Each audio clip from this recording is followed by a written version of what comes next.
You're watching Screw It on SuppleWine. I'm your host, Mike Supple. What does it mean when somebody says the bottle of wine is corked? Does it just mean that the bottle was closed with these guys? Actually, no. When someone says a bottle is corked, they mean that there's a flaw with the wine. The term corked is an easy-to-use term for a chemical compound which is 2,4,6-trichloroanisole, or TCA. TCA forms when organic compounds react with chlorine, which then react with moisture and mold. When TCA comes in contact with wine, it has the unpleasant effect of making your wine smell and taste a lot like wet cardboard or even wet dog.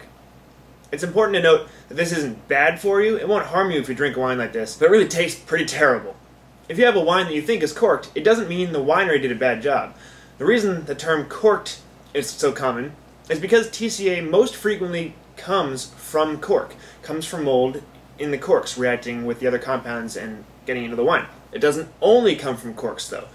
TCA can be present in wood, so the barrels, the pallets used to stack cases around, it can be anywhere in the winery, but most frequently it happens because of wine's contact with corks.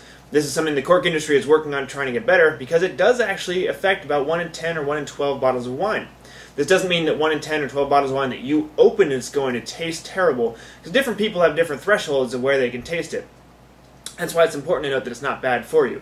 But it does mean that if you're drinking a lot of wine, particularly wine sealed with regular corks, it's something that you're likely to come across now and then. So, if you open a bottle and it smells like wet cardboard and it tastes like wet cardboard, don't immediately assume it's just a terrible wine. That bottle could be corked.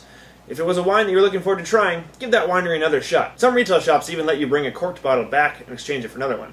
This isn't legal in all regions, so make sure you know what your store's return policies are before you try that out. One important side note that people often don't think about when they're drinking wine is what they do with a cork and a bottle that they're going to be saving for later. Oftentimes, you'll see someone saving a bottle, sticking it in their fridge or on their counter, and it looks like this. You see the red sticking out at the top of that cork because when you take a cork out of a bottle, usually the end that was already in the bottle is fatter, so it's a lot easier to turn that cork around and stick it back in the top of the bottle to save it for later use.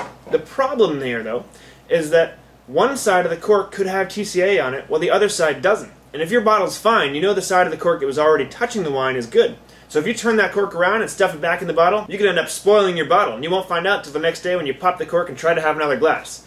So even though it can be sometimes tougher to jam that same end back down in the bottle, I strongly recommend doing that. That way you make sure you don't end up ruining your wine, and you can drink the whole bottle till it's gone.